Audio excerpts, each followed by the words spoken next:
Hey guys, welcome to the 18th lecture of the chapter Plant Growth and Development. I am Harish Kumar और इस lecture में हम important MCQs की बात करने वाले हैं। जो भी हमने लेक्चर नंबर 13 से लेके 17 तक डिस्कस किया है उन सारे टॉपिक से रिलेटेड जितने भी इम्पॉर्टेंट MCQs है वो हम इस लेक्चर में डिस्कस करेंगे। ये हमारा इम्पॉर्टेंट MCQs का पार्ट 3 है, plant growth and development chapter का। तो चलो ये लेक्चर शुरू करते हैं। देखिए सबसे पहला क्वेश्चन है the ability of plant to follow different pathways and produce different structures in response to environment and phases of life is termed as growth efficiency, elasticity, heterophylly या प्लास्टिसिटी। तो इसका सही आंसर है प्लास्टिसिटी। मैंने आपको lecture number 13 में अच्छे से पढ़ाया था कि प्लांट जो होता है वो डिफरेंट पाथवेज को फॉलो करते हैं इन रिस्पॉन्स टू इन्वायरमेंट, जिस इन्वायरमेंट में वो ग्रो कर रहे या उनके जो लाइफ का जो फेजेस है, ठीक है, उन लाइफ के फेजेस में वो डिफरेंट पाथवेज को फॉलो करते हैं to form different kinds of structures. This ability is called plasticity. Example हमने देखा था जैसे हेट्रोफिली इन कॉटन, ठीक है। हेट्रोफिली का मतलब होता है एक ही प्लांट पे दो तरह के लीफ आपको देखने को मिलेंगे, दो टाइप के, उनका स्ट्रक्चर अलग अलग होता है, ठीक है। कॉटन में, कोरिएंडर में एंड लार्कस्पर में हमने देखा था हेट्रोफिली होता है, ठीक है। तो plant follow different pathways in response to environment और phases of life to form different kinds of structure, ठीक है। Different pathways and produce different structures in response to environment and phases of life. तो सही option है plasticity. चलो आगे बढ़ते हैं क्वेश्चन नंबर 2 के तरफ।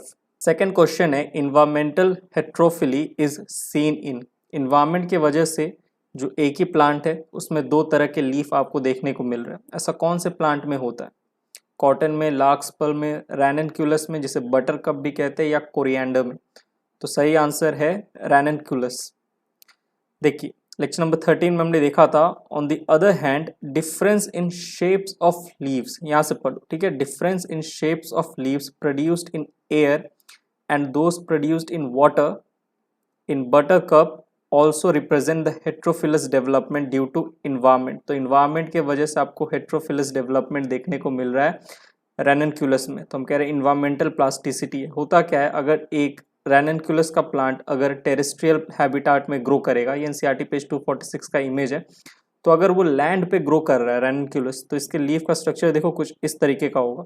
लेकिन अगर यही रैननक्यूलस जो बटर कप है, इसे आप अगर वाटर में ग्रो करते हुए देखोगे तो हैबिटाट चेंज हो गया, इन्वायरमेंट चेंज हो गया, तो देखो लीफ का जो स्ट्रक्चर है वो भी चेंज हो गया।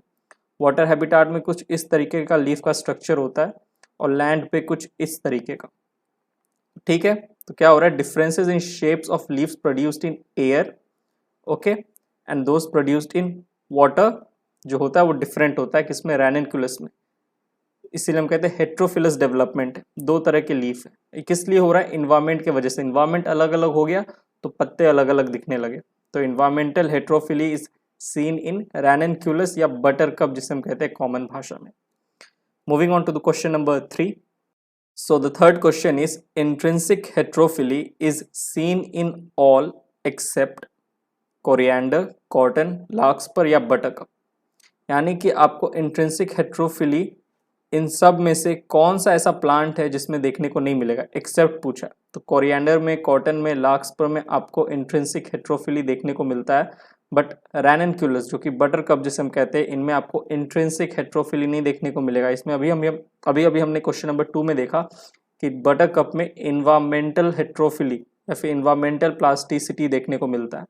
अगेन लेक्चर नंबर 13 में ही देखो हमने कहा था कि plant follow different pathway in response to environment और phases of life to form different kind of structures. This ability is called plasticity, ठीक है। जैसे कि heterophylly in cotton, coriander and larkspur. In such plants, यानी कि इनकी बात हो रही है कॉटन, कोरिएंडर एंड लार्कस्पर की, the leaves of the juvenile plant are different in shape from those in mature plant, ठीक है। Intrinsic heterophylly, different phase of life में डिफरेंट टाइप के लीफ आपको देखने को मिल रहे हैं। अगर आप एक कोरिएंडर का यंग पौधा देखोगे तो उसके लीफ का स्ट्रक्चर जो होगा कुछ और होगा, और जब यही कोरिएंडर का पौधा जब मैच्योर हो जाता है तो उसके लीफ का जो शेप होता है, स्ट्रक्चर होता है, वो चेंज हो जाता है, ठीक है। तो ये क्या है, एक इंट्रिंसिक हेट्रोफिली है। यहाँ पे इन्वायरमेंट का कोई रोल नहीं है। बटरकप में तो इन्वायरमेंट का रोल था, लेकिन लार्कस्पर, कॉटन और कोरिएंडर में हेट्रोफिली जो लीफ का स्ट्रक्चर अलग अलग हो रहा है वो कैसे हो रहा है? इंट्रिंसिक के वजह से। इंट्रिंसिक एक आप कह सकते हो डेवलपमेंट के वजह से, एक इंट्रिंसिक प्लास्टिसिटी के वजह से, तो इसलिए हम इसे कहते हैं इंटरनल प्लास्टिसिटी। ओके, चलो आगे बढ़ते क्वेश्चन नंबर 4 के तरफ। फोर्थ क्वेश्चन है intrinsic factors affecting development include. ठीक है, ऐसे जो इंटरनल फैक्टर्स कौन कौन से हैं जो डेवलपमेंट को अफेक्ट करते हैं? एक्सटर्नल पूछा है, इंटरनल पूछा है, इंट्रिंसिक। तो क्या होगा? Intercellular factors like light, intracellular factor जैसे कि जेनेटिक फैक्टर, या फिर इंटरसेलुलर फैक्टर्स लाइक पीजीआरस। तो सही आंसर है बोथ ऑप्शन बी एंड सी, यानी कि ऑप्शन डी। देखो, इंट्रिंसिक फैक्टर्स मैंने आपको कहा था जो कि डेवलपमेंट को अफेक्ट करते हैं, वो होते हैं जेनेटिक फैक्टर्स, ये इंट्रासेलुलर होते हैं। ठीक है, एंड पीजीआर ये इंटरसेलुलर होते हैं। ठीक, तो इंट्रिंसिक फैक्टर्स कौन कौन से हैं? Both genetic factors and factors like PGRs. Okay, तो ऑप्शन बी एंड सी दोनों सही है, यानी कि ऑप्शन डी सही है। Moving on to question number 5। Question number 5 है which one includes growth promoters, यानी कि जो प्लांट ग्रोथ रेगुलेटर्स में आपको प्लांट ग्रोथ प्रोमोटर्स भी होते हैं, ग्रोथ इनिबिटर्स भी होते हैं, राइट। प्लांट ग्रोथ रेगुलेटर्स की बात करें तो उनमें कुछ तो ग्रोथ प्रोमोटर होंगे, कुछ ग्रोथ इनिबिटर होंगे। हमें ग्रोथ प्रोमोटर्स को ढूंढना है। इथाइलिन, CH2 क्या है? इथाइलिन, ABA, ठीक है, एब्सिसिक एसिड, ऑक्सिन, साइटोकाइनिन, फिर ABA, ऑक्सिन, साइटोकाइनिन या जिब्रेलिन, ठीक है, या जिब्रेलिन, साइटोकाइनिन या इथाइलिन, जिब्रेलिन या जिब्रेलिक एसिड बोल लो। इन सब में से कौन सा ऐसा ऑप्शन है जो इंक्लूड कर रहा है सिर्फ ग्रोथ प्रोमोटर्स को? तो सही ऑप्शन है ऑप्शन सी। देखो, ऑक्सिन, साइटोकाइनिन और जिब्रेलिन या जिब्रेलिक एसिड, ये सारे के सारे क्या है? ग्रोथ प्रोमोटर्स है। ठीक है, देखो मैंने आपको लेक्चर नंबर 14 में पढ़ाया था कि वन ग्रुप ऑफ पीजीआर, दो ग्रुप होते हैं पीजीआर्स के, प्लांट ग्रोथ रेगुलेटर्स के, एक तो ग्रोथ प्रोमोटर्स और दूसरे ग्रोथ इनहिबिटर्स। ठीक, तो जो एक ग्रुप होता है पीजीआर का जो कि ग्रोथ प्रोमोटर होता है, ये क्या करता है? Are involve in growth promoting activities such as cell division, cell enlargement, pattern formation, tropic growth, flowering, fruiting and seed formation. ठीक, ये सब ग्रोथ प्रोमोटिंग एक्टिविटीज है जो प्लांट में हो रहा है। किनकी वजह से हो रहा है? ग्रोथ प्रोमोटर्स की वजह से। ये ग्रोथ प्रोमोटर्स क्या है? These are also called plant growth promoters, जो कि ये प्लांट ग्रोथ प्रोमोटिंग एक्टिविटीज कराते हैं। जैसे कि एग्जांपल ऑक्सीन्स, जिब्रेलिन्स या जिब्रेलिक एसिड बोल लो, या साइटोकाइनिन। तो ऑप्शन सी देखो, ऑक्सीन, साइटोकाइनिन और जिब्रेलिन। ठीक है, तो ये क्या है? ये सारे के सारे ग्रोथ प्रोमोटर्स है। अच्छा, ग्रोथ इनहिबिटर्स कौन से? ग्रोथ इनहिबिटर्स की मैं अगर आपसे बात करूं तो हाँ, एब्सिसिक एसिड और आपका इथाइलिन, ये दोनों के दोनों क्या है? ग्रोथ इनहिबिटर्स है। चलो आगे बढ़ते हैं क्वेश्चन नंबर 6 के तरफ।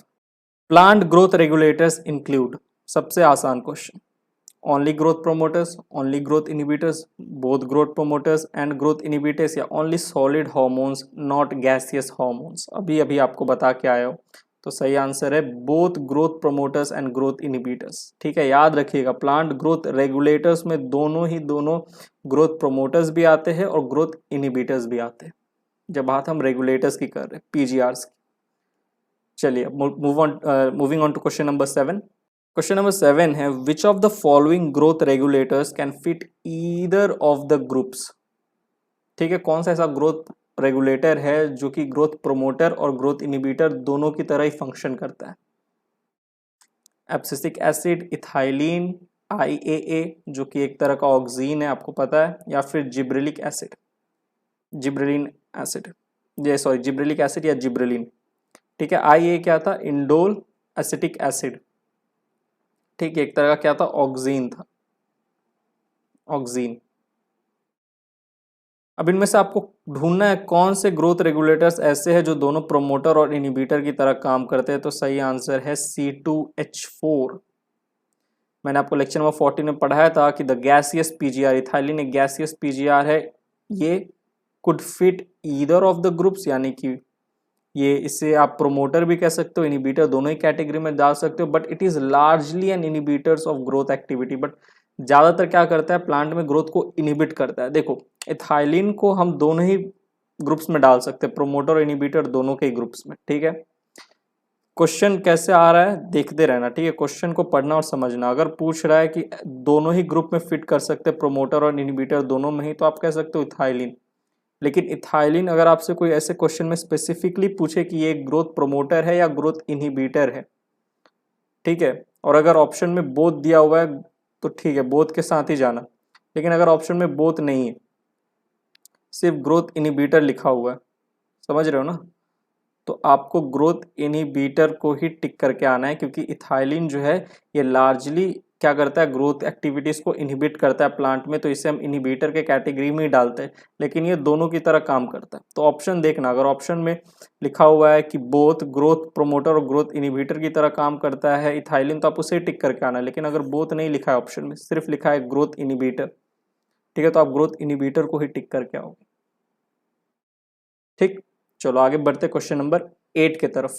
क्वेश्चन नंबर 8 है, अच्छा मैंने अभी अभी आपको IAA जो बोला था, IAA इंडोल एसिटिक एसिड, ये इंडोल 3 एसिटिक एसिड है, ठीक है, ये मैंने आपको इंडोल एसिटिक एसिड बोल दिया, ये एक्चुअली इंडोल 3 एसिटिक एसिड है पुराना। क्वेश्चन नंबर 8 पे आते हैं। Auxin was first time extracted from, सीधा एनसीईआरटी से आया है। Human urine, plant callus extract या कोकोनट मिल्क। आंसर है ह्यूमन यूरिन। एनसीईआरटी पेज 248 में ऑक्सिन के बारे में जो सबसे पहला लाइन है, auxin comes from a Greek word auxein, जिसका मतलब होता है to grow, was first isolated from human urine. ठीक, ये मैं आपको पढ़ाया था लेक्चर नंबर 17 में, लास्ट में जब हम एनसीईआरटी रीडिंग कर रहे थे। तो ठीक है, तो ह्यूमन यूरिन से ही क्या हुआ था, सबसे पहली बार ऑक्सिन को एक्सट्रैक्ट किया गया था। चलो अब आगे बढ़ते क्वेश्चन नंबर 9 के तरफ। क्वेश्चन नंबर 9 है, रिमूवल ऑफ शूट टिप्स, यानी कि डिकैपिटेशन कर रहे हैं आप, ठीक है, usually results in the growth of lateral birds, ठीक है, it is related to the removal of effect of which plant hormone. जब आप डिकैपिटेशन करते हो और शूट टिप को हटा देते हो, तो जो लैटरल बर्ड्स है उनका ग्रोथ होने लगता है, ठीक है। लेकिन अगर आप डिकैपिटेशन नहीं कर रहे थे तो प्लांट का जो लेंथ था वो बढ़ रहा था। तो ऐसा किस लिए हो रहा था, कौन सा हार्मोन रिस्पॉन्सिबल था? याद करो, एपिकल डोमिनेंस मैंने आपको पढ़ाया था, ठीक, कौन सा हार्मोन रिस्पॉन्सिबल था, जिब्रेलिक एसिड, साइटोकाइनिन, इथाइलिन या ऑक्सिन? तो अभी अभी पढ़ाया हो लेक्चर नंबर 17 में, ऑक्सिन, ठीक है। रिमूवल ऑफ शूट टिप, यानी कि आप जब डिकैपिटेशन कर रहे हो तो usually results in the growth of lateral birds, it is widely applied in tea plantation and hedge making. अरे क्या हो गया, ठीक है, tea plantation and hedge making. चलिए अब आगे बढ़ते क्वेश्चन नंबर 10 के तरफ। क्वेश्चन नंबर 10 जो है ये असर्शन रीजनिंग का एक क्वेश्चन है। असर्शन पहले पढ़ लो, 2,4-D is one of the selective weedicide. हाँ ठीक है, ये तुम जानते हैं। 2,4-D is widely used to kill dicotyledonous weeds and does not affect mature monocotyledonous plants, ठीक है। अब क्या कौन सा सही है, A, B, C, D? देखो सही आंसर है A। Both assertion and reason are true, दोनों ही ट्रू है, and reason is correct explanation of the assertion. ये रीजन जो है ये करेक्ट एक्सप्लेनेशन है असर्शन का। देखो 2,4-D is one of the selective weedicide, इसको आप सिलेक्टिव वीडिसाइड कहते हो। क्यों कहते हो, रीजन नीचे में ही है, क्योंकि 2,4-D जो होता है ना, ये सिर्फ डाइकॉट वीड्स को ही मारता है, किल करता है, एक तरह का वीडिसाइड है, बट मैच्योर मोनोकॉट प्लांट्स को कुछ नहीं करता, ठीक है। तो एक सिलेक्टिव वीडिसाइड है। क्यों है, तो ये रीजन में लिखा हुआ है, ठीक, मैंने आपको पढ़ाया भी था। सिलेक्टिव वीडिसाइड सिलेक्टिव है, ठीक है, इसका एक अपना मर्जी है, मन है कि मैं सिर्फ डाइकॉट वीड्स को ही मारूंगा और मोनोकॉट प्लांट्स को, जो मैच्योर मोनोकॉट प्लांट है, उनको मैं किसी तरह का अफेक्ट नहीं करूंगा, नहीं मारूंगा, मैं सिर्फ डाइकॉट वीड को मारूंगा। तो सिलेक्टिव वीड किलर है 2,4-D, सिलेक्टिव है, ठीक है। सिलेक्टिव टर्म पे ध्यान दीजिए, वर्ड पे। सिलेक्टिव का मतलब क्या हो रहा है, सिलेक्ट करके किल कर रहा है, सिर्फ डाइकॉट्स वीड को ही किल कर रहा है, लेकिन जो मैच्योर मोनोकॉट प्लांट्स है उनको किसी तरह का हानि नहीं पहुंचा रहा है। तो both assertion and reason are true and reason is correct explanation of the assertion. तो यहाँ पे हमने 10 अच्छे क्वेश्चंस जो है सॉल्व किए, ठीक है। यहीं पे ये लेक्चर जो होता है समाप्त। आई होप आपको किसी तरह की कोई दिक्कत नहीं आई होगी क्वेश्चंस में। आसान आसान क्वेश्चंस ही थे, एक आध दो क्वेश्चंस थोड़े ट्रिकी थे, समझने वाले थे किस तरीके से आंसर करना है। ओके, तो मिलता हूँ मैं आपसे प्लांट ग्रोथ एंड डेवलपमेंट के अगले लेक्चर में। तब तक के लिए bye, thank you. Take care.